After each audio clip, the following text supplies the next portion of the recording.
What kind of changes have you had to make in your operation post-COVID? And how did you and your team innovate to deal with the shutdown? And what about the reopening? Did you have to completely rethink and re-engineer your operation or units to deal with the new normal, or did you think that hope was a good long-term strategy?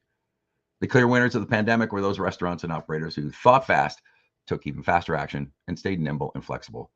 We wanted to celebrate that sort of company so we could learn from them how they managed to not only stay relevant during such a turbulent time, but come out on the other end stronger, more resilient, and more successful than others.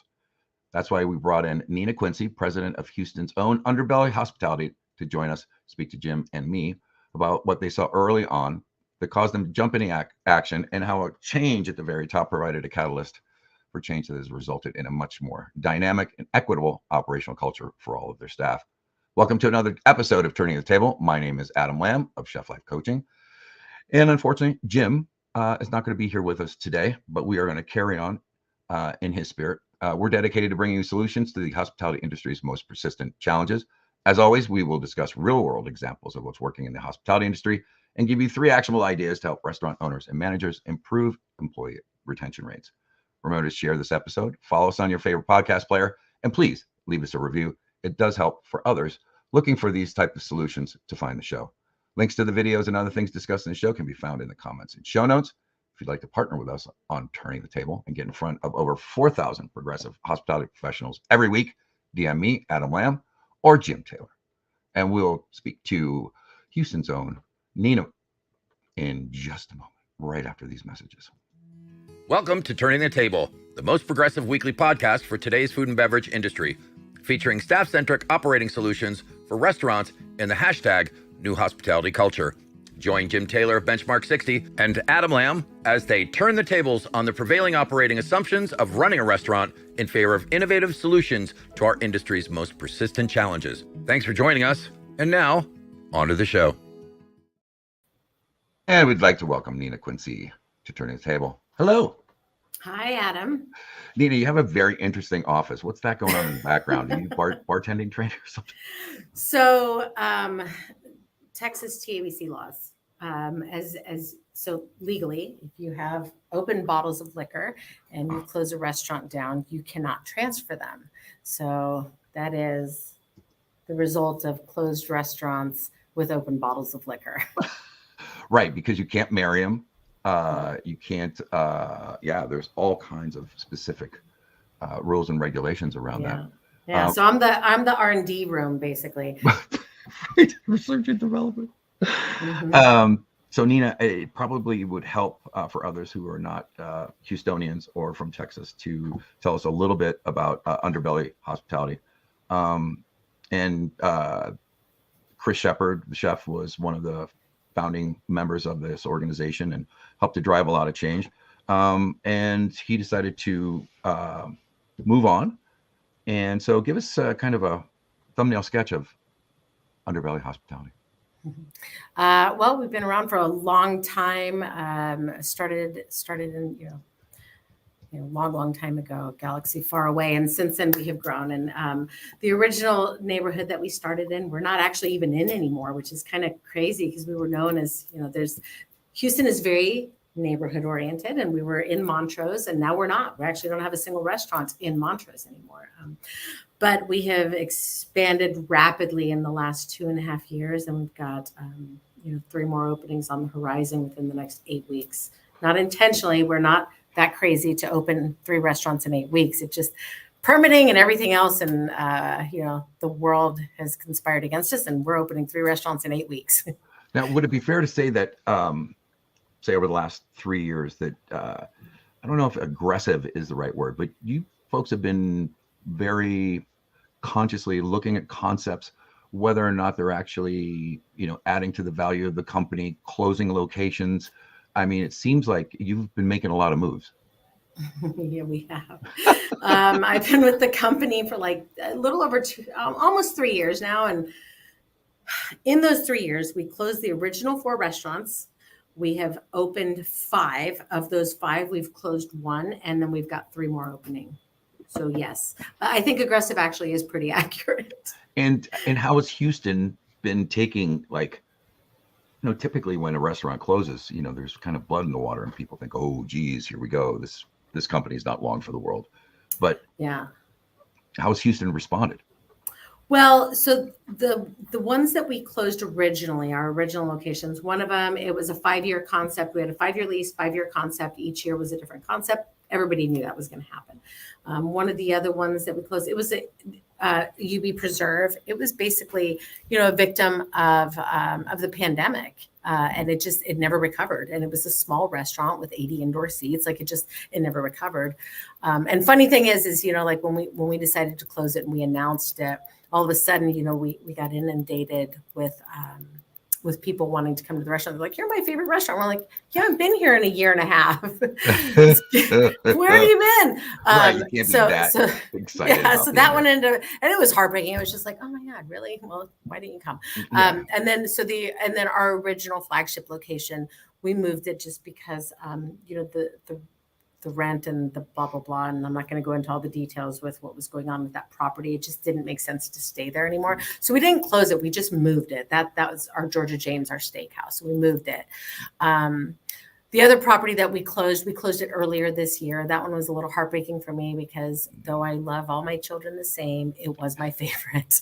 And I loved eating there. I loved, like when I needed to remember why I love my job, I would go and work service there, but ultimately it was 40 indoor seats and not sustainable. We couldn't make enough money to operate at the level that we want to operate at, pay our staff the way we want to pay them, offer the benefits we want to pay. At 40 seats, we just couldn't make it work. Yeah, it's interesting you say that because there was an old trope that we held tight to, especially when opening up new locations, that it had to be less than 100 seats or over 400 in order to be profitable. Yeah, and also you have to keep in mind too, which are some of the things that we've talked about over the course of the last few years is does it make sense to be open 7 days? Because when you're open 7 days, now you're adding to your salary load.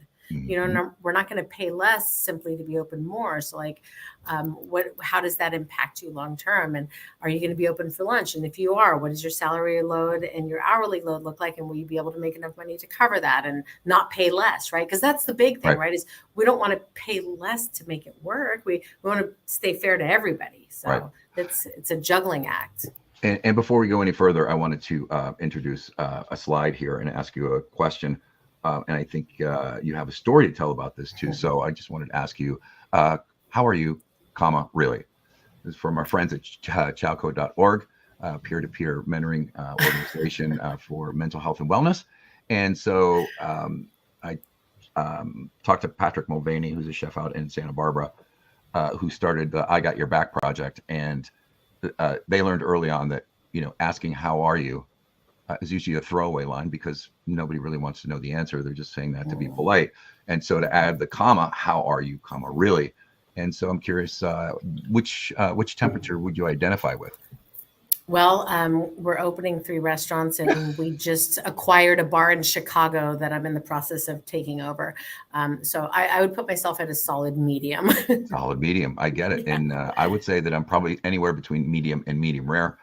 And the one thing that always blows me away is under medium, I could be glad, amused, patient, concerned, grumpy, and present. Grumpy and present, yeah, thanks. And when I showed you this while we were chatting backstage, you said, this is how we start our meetings. So tell me a little bit about how you start your GM chef meetings. Yeah. So everybody that I work with, most of my sentences start with, I was listening to this podcast. And I was listening to this podcast 2 years ago, and they were talking about, there's this airline, in the 80s. And it was a perfect storm of all 3 people in the cockpit weren't well for whatever reason, whether it was a cold, whether it was family problems, whatever. And there ended up being, an in-air emergency because of it. And nobody was mentally prepared to be able to take it over. So that airline implemented this system where they say red, yellow, and green. And everybody in the cockpit has to say where they're at, red, yellow, or green. Stoplight, right? So when I heard that, I was like, God, that makes so much sense. So every Thursday when we have our chef and GM meetings, which is our exec chefs, our GMs, and our directors in the company, We go around the room and everybody says, are you on red, yellow, or green? Green is everything is good. And this is like personal or professional. Correct. So if green, everything is good. Yellow, I'm iffy, but I'm holding it together. And we always ask, is there anything that we can do? Is it something you want to talk about? The answer is no, we move on. And if somebody's on red, everything stops and we focus on that person, whether it's to offer emotional support, to offer professional support, to listen, to just to be there for them, whatever the case is. At some point or another, everybody has cried in that room, and has. Most of the time it's personal when it's a tearful thing, but it's beneficial, and it's brought all the properties and the teams together in such a way that they have a really good support system. I jokingly call our Thursday meeting our leadership group therapy, Right. because we do it is very, like, we talk about the things and all the grown-up things and anything that's happening in the company, but oftentimes also it'll digress into a little bit more personal things. So this lands for me so much. I've been involved in men's work since 2011, when I was, having my own dark night of the soul. And typically in a men's circle, there's a point where, okay, so who wants to get some work done tonight? Like, if you had something to work on, what would it be? And is it red, yellow, or green? And so that rings a bell for me. And I'm just curious, like, how does this type of vulnerability assist to make your company stronger? Well, again, like I think that all of us have, we have good working relationships. Mm-hmm.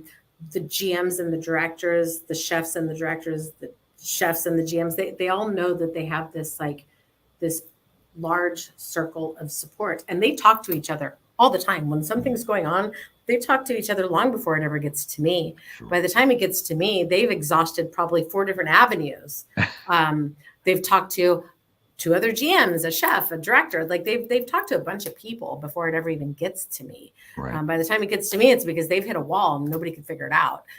So they have a support system amongst each other, and and that the old adage of it's lonely at the top, it is. It is like you can't be homies with your staff, right? Correct. So you need to have somebody to talk to and to bounce ideas off of, that operates at the level that you are, and that's making the same decisions that you are, and has that bigger picture, and a better idea of what's happening as a whole, so that you can make more informed decisions. And so, like, they have this, like, immense support group amongst each other. And I think that that's really important. And more importantly, is they're not cogs in a wheel, right? They're, like, to us, and I say, and I'm speaking for all of us, because I know that we all feel the same way, but they're humans first, right? And personal life, when people say, oh, leave it at the door, you can't. There's no such thing. Like, we're not robots. Your emotions are going to follow you into work. Like, you can't just, oh, hey, I'm going through a divorce, I'll just leave it out there. No, your life is shattered. You're going to bring it in, right? So we have to be there for each other and be understanding, and understand that we're humans first and foremost before we're GMs or chefs. Sure. And I think, prior to COVID, the general consensus was, don't bring that shit to work. I don't like, not even engaging in conversation. Somebody's sad, or they're having a hard time, or there's a server breaking down in the server closet. And, I think most of us were reticent to actually address that, because there was, the operation to think of, and now all of a sudden things are ramping up. And that whole idea of suck it up, sunshine, really chaps my ass, because, like, to your point, I believe that, as whole human beings, no matter where we go, there we are. So we might as well create an opportunity to at least crack that nut. Why do you think that changed? Well, I'll speak for myself. Yep. But I think, so COVID happens. I wasn't furloughed initially. It was like, September, end of September, when I finally got furloughed. And then all of a sudden I'm like sitting at home, and for the first time, I'm not somebody that ever really took days off. I worked an immense amount of hours, typical story in our industry. Mm-hmm. So now I'm sitting at home, and I'm like, oh man, way too much time to think. And I realized that without my job, I didn't have anything. I didn't have hobbies. I didn't have anything. And I didn't know what to do. And I didn't know where to start. And I like, it was a really tough time. Those first few months of me sitting at home was really hard. And the worst part about it was everybody that I knew went through that early in COVID. By the time I was going through that, most of them were already out of that phase. So it was like kind of doubly hard. And so I went on this this deep self-reflection of I got to make changes, and I need to figure out what matters to me and what I can focus on. And so COVID for me was a big eye opener that I needed something outside of my job that matters. I needed, and more importantly was I realized I need to feel useful, whether it's at work or otherwise. I need to feel like I'm accomplishing something. I need to feel like I'm useful. So for me, it was find a hobby, which I did. And then, I volunteer with the Red Cross. I usually, anywhere from, depending on how crazy my week is, anywhere from 16 hours to 24 hours a week, I volunteer with them. And that's kind of what's, that was the change, is there's got to be more than work. Right. And the great thing is, what a great thing to do. When you're all backed up about your own shit, is to actually go be in service to others. That's a great way of getting grounded of what is and what isn't. And oh my God, I have so much to be grateful for. And it's crazy because so what I do with them, it's called the Disaster Action Team. And so we respond to house fires. Oh boy. Multifamily fires, apartment fires, house fires, right? So I'll get a text message. Hey, there's a multifamily fire, whatever. And so I'll go, and it's these families who the apartment building has burnt down, or it's or it's uninhabitable or whatever. And we're processing the families. We're getting them into the Red Cross system. We're offering them immediate financial support, and then within 48 hours, the Red Cross contacts them and gives them more support. So we're on the scene, the firefighters are still there, and we're talking to these families who just lost everything. And you want to talk about a reality check? Your stuff doesn't seem that bad. It really doesn't. And tell us a little bit about your career trajectory, because I'm curious, how does a line cook end up as CEO of such a dynamic organization? I fell into it like everybody else initially. I started working in bars, and I was like, college? Who needs college? I'm making so much money. That was it, right? So I stayed in hospitality, and then, around age 29, I was like, oh man, am I going to be a bartender or a server for the rest of my life? What am I going to do? And I was living in Vegas at the time. So I became, bar supervisor, bar manager, and just started that climb up the ladder. And then it got to the point, you don't know what you don't know. And then as I learned more, I was like, oh, there's more. And if there's one thing that I love is I like to learn, I like to grow, I like to change. I am not change averse at all. I'm quite the opposite of that. And it's not that I don't have fear of it. I mean, I'm human. I'm terrified of every change. It's terrifying. Change is scary. But I think that I've accustomed myself to it. So so I can walk through it. Not that I'm not scared, but I can push myself through. And so for me, the growth was the climbing the ladder was always more of the next challenge, more learning, more growing. It was fun. And it wasn't necessarily, it's not about the money. If it was, I wouldn't be in hospitality. I would be a doctor or an attorney or something that makes a lot of money. So for me, it was just it's dynamic, it's fun, it's exciting. It is different all the time. You have to be quick on your feet. You have to be a problem solver, and that's it. So I just inadvertently ended up this way. And then if you would have asked me 10 years ago, hey, Nina, what do you want to do? I would have been like, oh, I want a P or a C in my title somewhere, because I thought that's what really mattered. Sure. And frankly, it's not. It's just it's the challenge of it all, and the making things better. And I genuinely love hospitality. I love the Oprah moments, whether it's with our staff or with our guests. I live for that shit. What do you mean by Oprah moments? you get a car and you get a car. That, like when you get to do cool stuff for people, like when you get to make somebody's day, when you're present on the floor and you get to figure out a way to make somebody's day, when you're paying attention to your staff and you're listening and you're able to do something cool for them, like it feels good, and it's that paradox of kindness, right? You do nice things because it feels good. So is it selfish or is it kind, right? But like that's the cool thing, is like when you get to make those magic moments happen.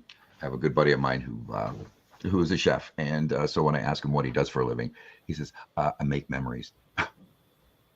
It is like, I mean, have you thought, like, and I feel like sometimes we like take that for granted, right? We're a part of every moment. We're a part of birthdays. We're a part of life celebrations after a funeral. We're a part of anniversaries, engagements. And I still cry every time it happens at one of our restaurants and I'm there. It just happened not that long ago. And I'm like at the host stand all choked up. Right. Like, or someone gets asked to be married, right? It's like down on the knee stuff. Yeah. And I'm always like, oh my God, that's so cool. So like those things are awesome. And we get to be a part of it. Even if it's in the background, we're there. It's cool. And tell me, like right before COVID, what was Underbelly, and what happened during COVID? How did you pivot? I know Chef Chris exited, and there were some things that you guys were already doing before that, but it seems like in the outcome after that, it seems like Underbelly has really caught fire as an internal organization. So yeah, well, so I started right after COVID hit. And in the process, there was we did a lot of Zoom classes. So Cooking with Chris, we put together, like meal kits basically. And it's a cook at home with Chris, and Chris would be on a Zoom and he would cook with you. And it was, it was cool. We did HEB prepackaged meals. HEB is like the best grocery store in the whole wide world. Oh yeah. It's really cool. Yeah. It kicks ass for sure. It does. So we did stuff with them, so we were able to pivot. And then coming out of COVID, growth for me was really important within the company, for us to grow, because we can't offer opportunity to our team without that. If we don't grow, we don't have ways to move our team up.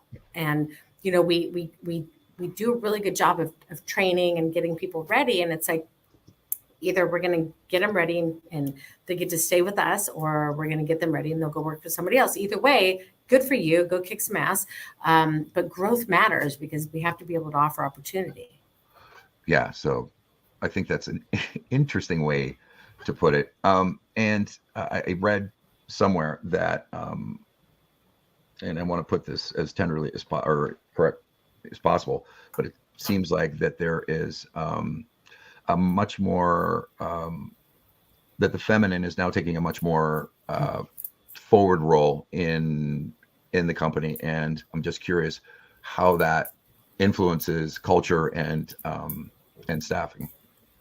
Yeah, it's funny because that's really become a focal point for media in general the last year or so. Funny thing is that actually happened a while ago. It's just nobody really paid attention to it when Chris left the company, because he was always the focus, as he should be, right?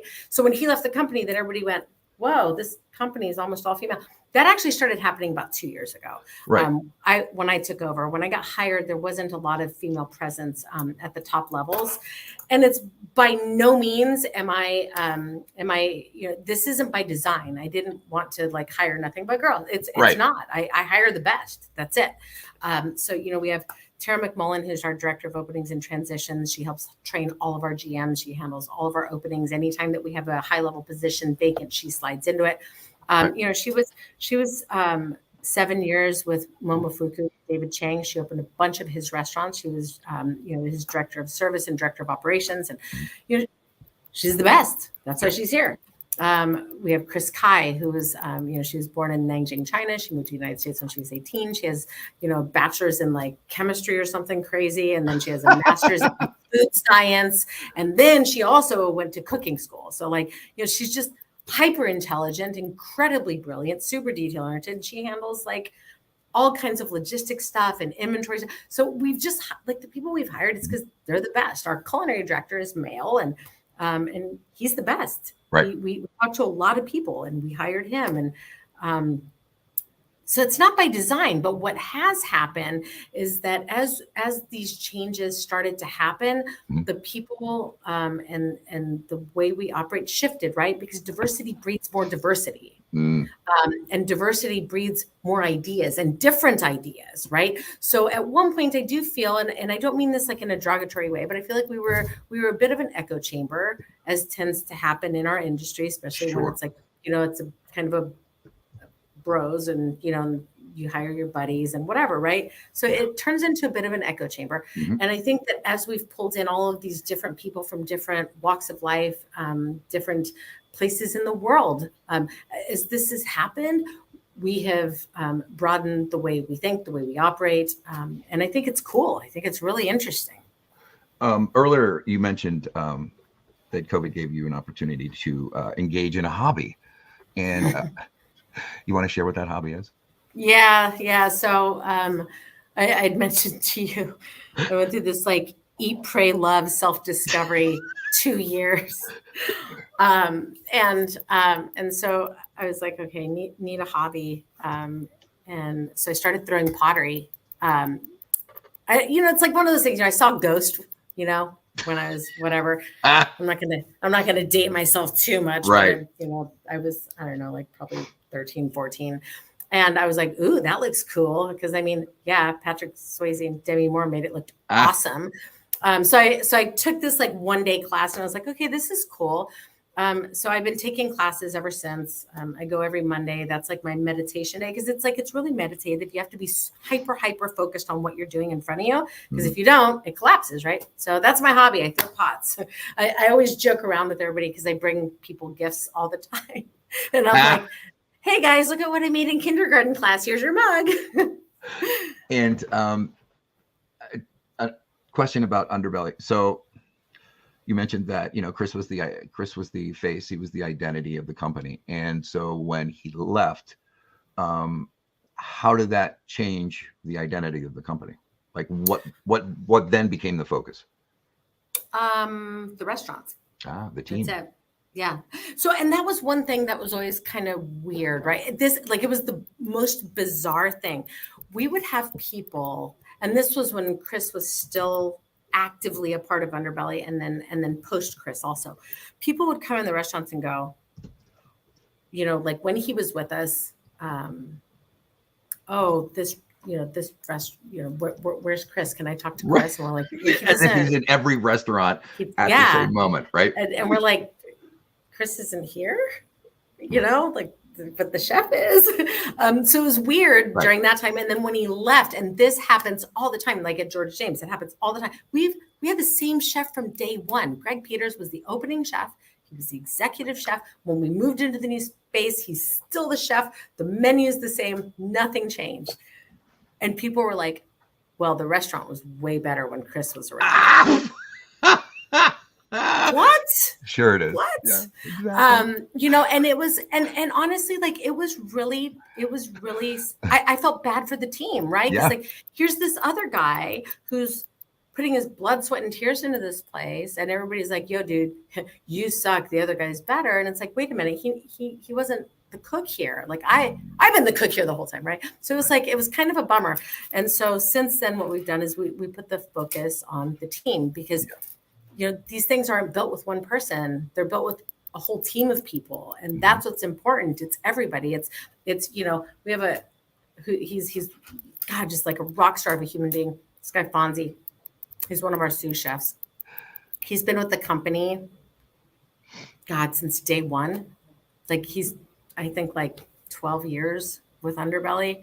And the dude he's a badass. You say his name in the company, everybody goes, oh yeah, Fonzie's awesome. Yeah.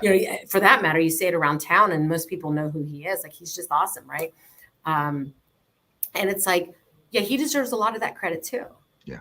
He's awesome. Like you can't build a company. You can't build a restaurant with one person. So our focus now is the team. It's everybody. It's everybody that has a part of this.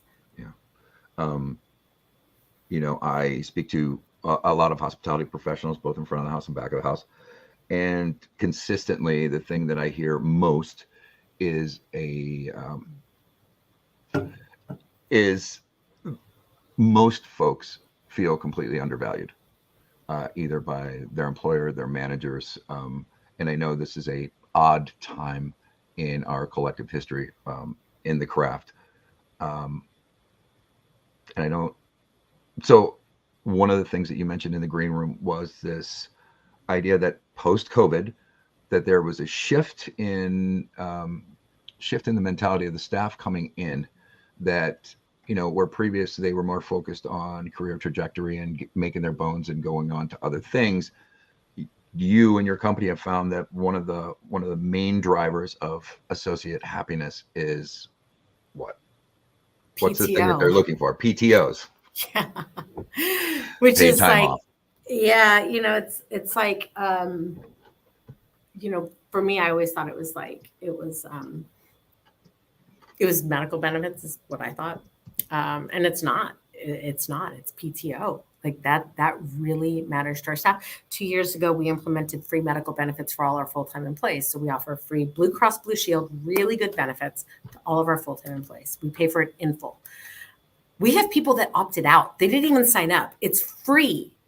They didn't sign up. And I was like, wait, what? It's free. But they didn't. And do you know why they did? Or those who, do you know why? Didn't matter. Just didn't matter to them. Or maybe they were covered under their partners, or some of them were, and the people that were covered under their partners, I would tell them, hey, double coverage is actually really good, because in the event you get sick, you actually get a little bit more coverage. And but it didn't matter to some of the team. It didn't. And so I will never forget, I was talking to one of our dishwashers at our now closed restaurant, Georgia GJ Tavern, and he was like, hey, do we get PTO? And I was like, no. And he was like, he goes, okay, well, at my old job I did. And I was like, yeah, but we give you free medical benefits. He's like, but I don't care. I'm not going to use that. He's like, I want PTO. It's like, okay. So that started a big conversation. And as starting January 1st, we're going to offer 2 weeks of PTO to our full-time employees, not accrued. You just get it. And also, because one of the things that, and I implemented this when I first got hired, was all of our managers had 2 weeks of PTO.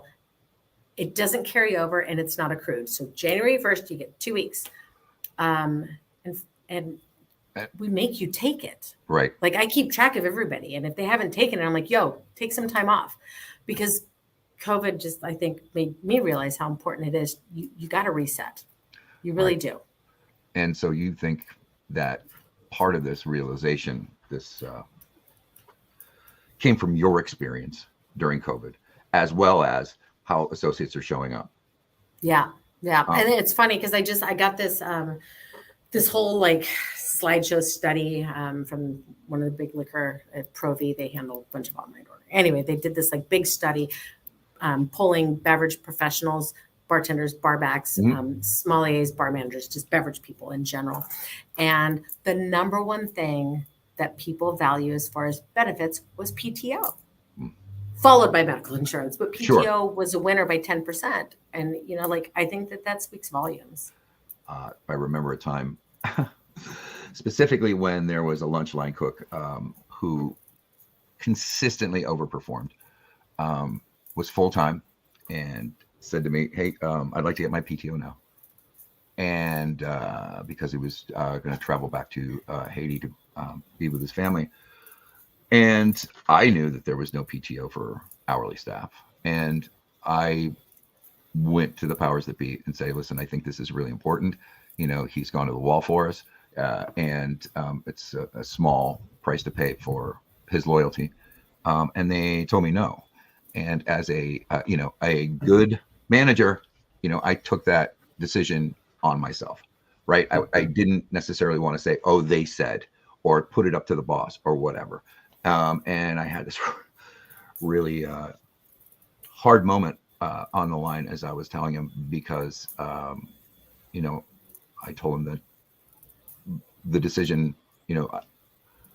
I got, like, I didn't know how to say, I'm sorry, Yeah. it's not my deal. But I just saw him crestfallen in the face. And that sticks with me to this day. And like something that meant so much to him seemed to be not necessarily as valued to others. And so this move towards PTO, first off, I love it because, PTOs, you take it whenever you need it and for whatever reason. So you don't necessarily need to give a reason. And do you perceive that this is going to be a benefit that new employees would get day one or 90 days later, or how does the medical work for new associates? 60 days and they'll get it at that. So all the benefits will kick in so it's the first year of your employment, you get 1 week. And as soon as you hit 1 year, you get 2 weeks. Cool. And most of our staff, like especially like at our existing concepts, they've been with us for well over a year. So when we hit January 1st, pretty much everybody's going to have 2 weeks.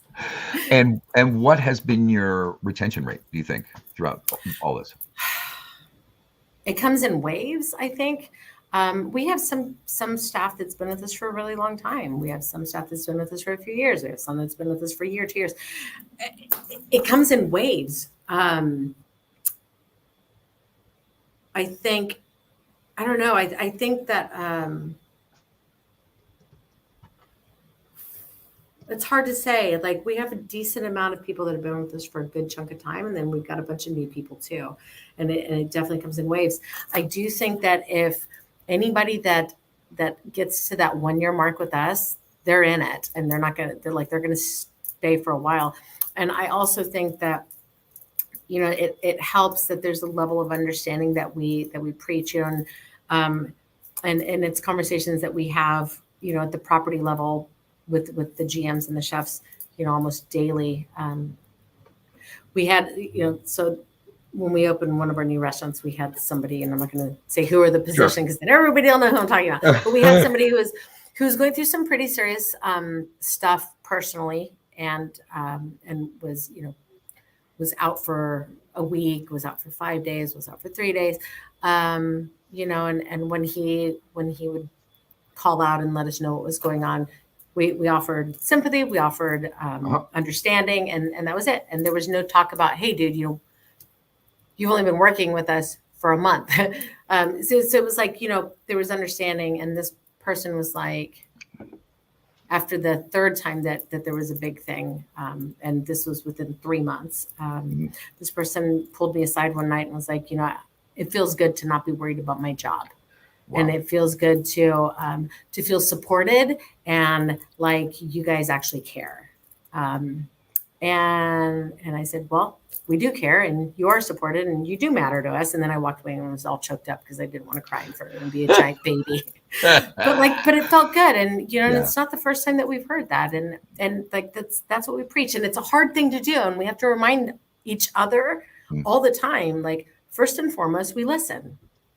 That's it. First and foremost, we listen. Don't jump to conclusions. One of my rules is you're not going to get written up for being late. Everybody's late, literally everybody. So those managers that are like, oh, you're 3 minutes late, you're 5 minutes late. Everybody's late. If we had to write up and fire everybody that was late, we wouldn't have a single manager in this company, because every time they have a meeting with me, they're late. Right. And I mean, what am I going to do? Write myself up? Because when my calls go behind, I get set back the whole day too, right? So like, we just like, first and foremost, understanding, listen, ask questions. That's it. Talk to them as a human. Things happen.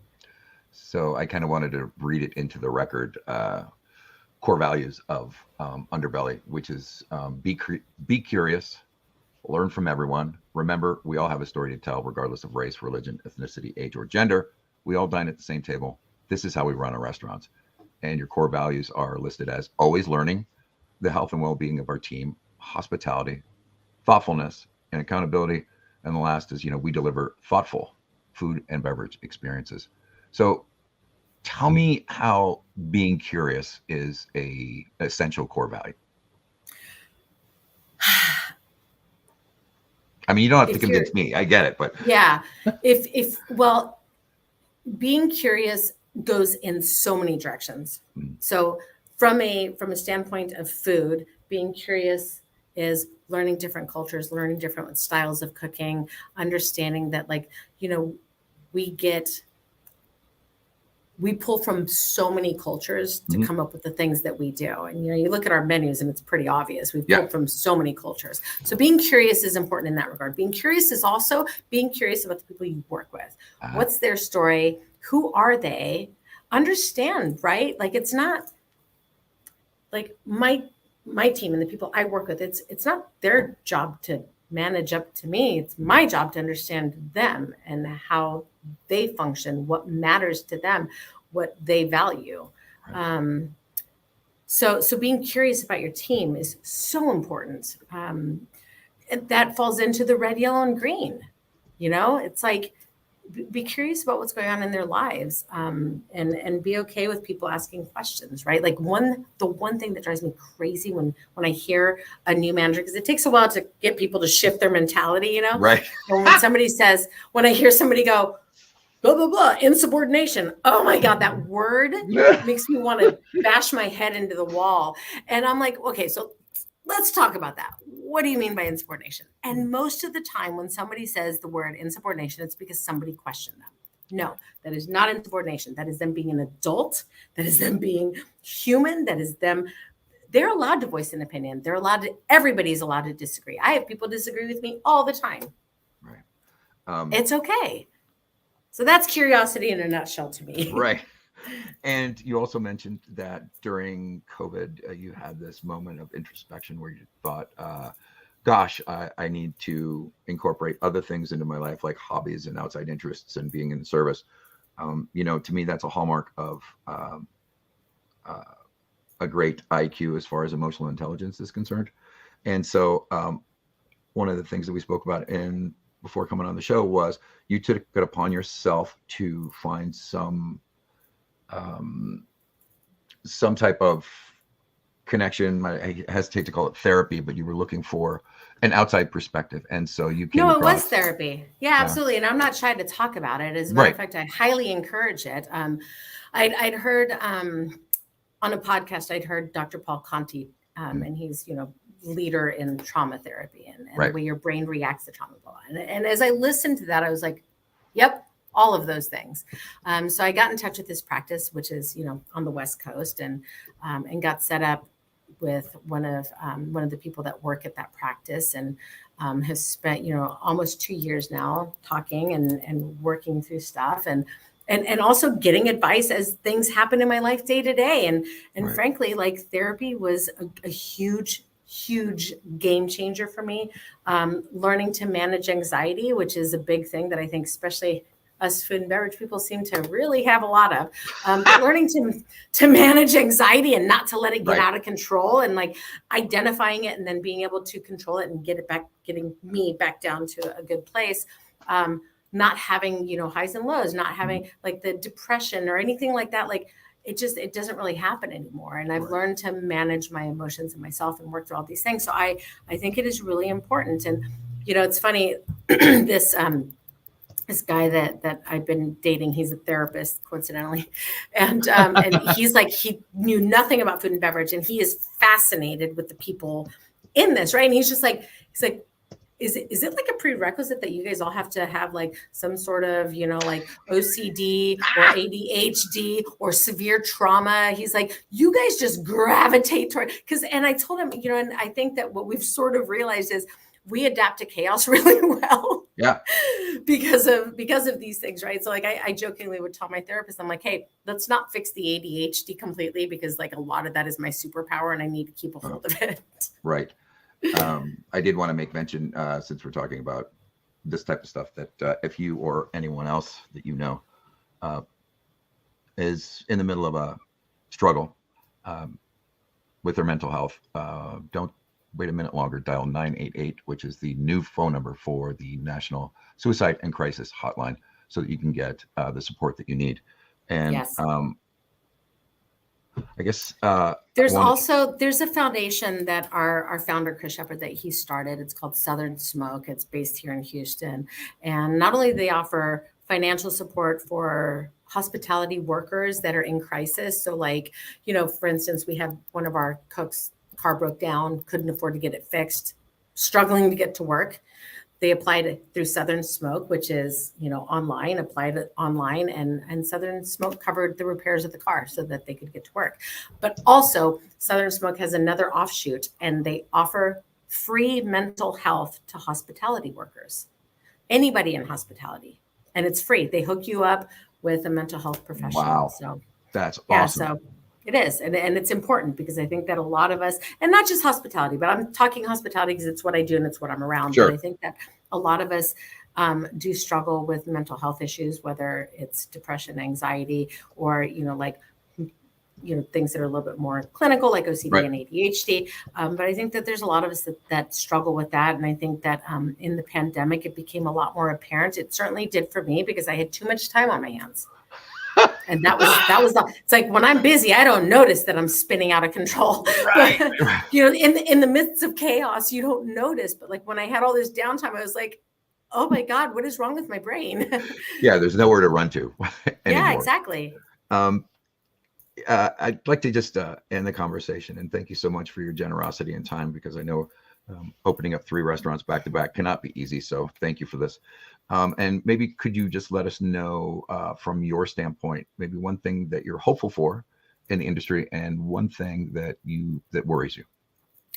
I think hopeful is that the direction that we're headed, it makes me feel good to know that we're trying to do better as an industry. We've done a really bad job historically of taking care of our team, of paying well. God, we paid terribly. Right. And all of the things. And I think that our eyes are open now. And I think that we're a lot more conscious of it. And we're not wearing the hours that we work as a badge of honor. And we're trying to encourage our teams to take better care of themselves. We're trying to do better. And I think that with each passing day, we are doing better. And Yep. I hope that continues. So that's my hope. Yes. My fear is, oh man, I had talked to everybody around Houston, and the economy and the way it's going right now, restaurants are suffering, and we certainly are seeing it, and our covers are down, and and I am certainly concerned for the industry in general with what's going on in the world. It's affecting us. Yeah, you don't necessarily have to be a poor operator to be out of business when the economy tanks. Yep. Right? You Yeah. can be over leveraged. I mean, there's a million and one reasons. And while I'm not a fan of more restaurants, we definitely need better restaurants. So winnowing out the herd is not a bad thing. Yeah. And I just wanted to say thank you very much. And it's been a real pleasure having you on, Nina. Hey, my pleasure. Thanks for inviting me. I always love talking about work. Well, then we'll have to have you back next year. Give us the yearly update. Sure. And this has been another episode of Turning the Table. Thank you very much. We'll see you next week. Thanks for joining us on this episode of Turning the Table with me, Adam Lamb, and Jim Taylor. We're on a mission to change the food and beverage industry for the better by focusing on staff mental health, physical and emotional well-being, by proactively measuring and managing staff workloads. Join other hospitality professionals co-creating the hashtag New Hospitality Culture by subscribing to our weekly newsletter at www.turningthetablepodcast.com/news. In every edition, you'll find innovative solutions ready to test and validate in your operation this weekend. Plus, listen to exclusive bonus content just for you. Connect with us on LinkedIn, Facebook, and Instagram at Turning the Table Podcast. If you found value in this episode, please consider leaving us a review on Apple Podcasts or on Spotify. Give us a star rating. It helps other hospitality professionals just like you find the show. Or better yet, grab the show link and share it with a friend or colleague who you want to see succeed. Thanks for stepping in and speaking out for an industry, craft, and fraternity that serves us all. Remember, retention is the new cool, y'all. This podcast was written, directed, and produced by me, Adam Lamb, and Jim Taylor. Turning the Table is a production of Realignment Media.